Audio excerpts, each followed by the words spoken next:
of an existential question for you. And I say it's existential because I bet you when you hear the question, you will have really had to take a moment and ask yourself like, whoa, she's right. And it might be a little bit about moment. But the question for you is, when was the last time you asked yourself, what is it that I want? Sit back and ask yourself, like literally sit back, put your feet up, whatever, feet on the desk, and say, when was the last time I asked myself what I wanted? Free of anybody else, free of what my kids wanted from me, what my husband wanted from me, what my partner wanted from me, what my boss wanted from me. What is it that I want? Really?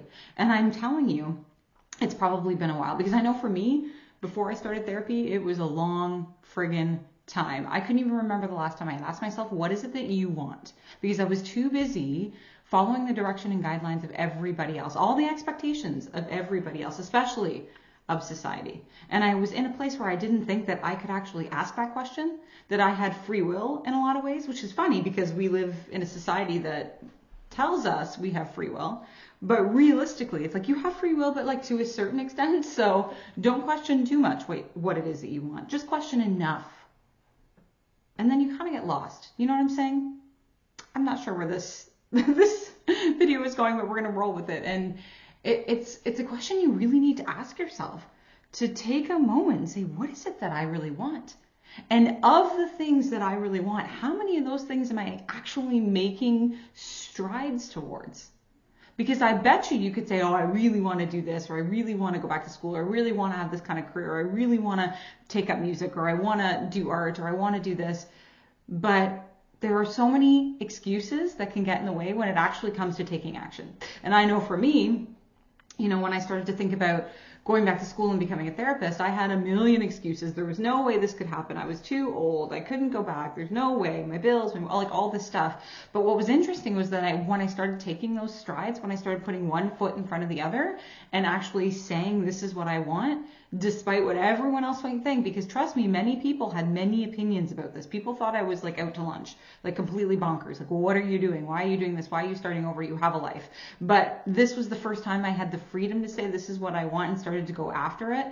And there were people that were very supportive. There were people that weren't supportive in the beginning, and then they came around. And, you know, there are people up into this day that are like, meh, I don't know, to each their own. It's not something I would have done. But it was that moment that I was very, very empowered, in an empowered position where I was standing in my truth, standing in my authenticity, and I was doing what it was I wanted. And as I made strides towards that, the path became clearer. The way became clearer. I just had to have an inner knowing and be all in, and then things started to come together. So that is why I'm actually encouraging you to ask yourself that question. What is it I want, and what is standing in my way of me getting there? That's another piece of that puzzle, because a lot of times what's standing in your way from even taking the first step is fear, the what ifs, because the brain, this guy goes worst case scenario all the time. What if you can't pay your bills? What if you are a failure? What if you can't do it? What if people laugh at you? What if people judge you? Like, this is always going to give you worst case scenario. And if you think about it, it's meant to, because it needed to keep you safe for a really long time. So its go-to is always going to be in protection mode, and it protects you by going into what if mode.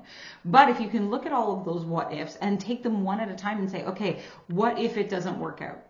Okay, but what if it does? What if it does work out? What will life start to look like when it does work out? What kind of person will I be? Who will I be? And start to get curious and envision what that might look like. Because until you can envision things for yourself, you can't really make them a reality. You need to be able to see yourself doing it. You need to be able to actually see yourself being worthy enough to take those steps. But all of this has to start with asking yourself the question, what do I even want? What do I even want? I can tell you, so many of the clients that I'm working with, so many of the women I'm working with come to me and they're like, I don't even know who I am. Like who am I? And we have to start there, because they're so used to having all these labels put on them. And that is what our culture does to us in a lot of ways. It just slaps a label on us, and you're this for a lifetime. And to hell with like who you actually are on a soul level. You just be your label and do it. And it's easy to get lost in that, especially when you're trying to be like partner, wife, mom, all this stuff. It's like, who am I? What do I want? Which is why today I'm sort of challenging you with that and saying, what is it that you want? What is it that I want? Allow yourself to become curious without judgment, because that is what's going to happen. You're going to say, well, I really want to go back to school, and I really want to learn everything there is to know about Excel, because that's the way my brain works. I love it. And you're going to get 100 and one reasons why that is a terrible idea. But I don't want you to judge any of it. I don't want you to judge yourself or think, hey, I'm 65 years old. There's no way I can do that. Just start asking yourself the question.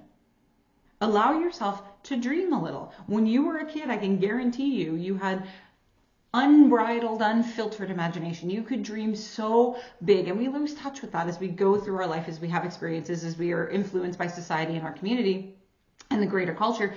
We start to lose touch with that. We're taught like that's really not possible. I mean, I think it's like we get told you can have your dreams, but can you really?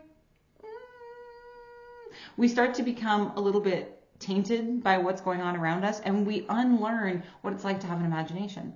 So I'm actually asking you now to think about what it is you want, and then start to imagine it. Imagine it like you were a little kid. Let yourself have that moment.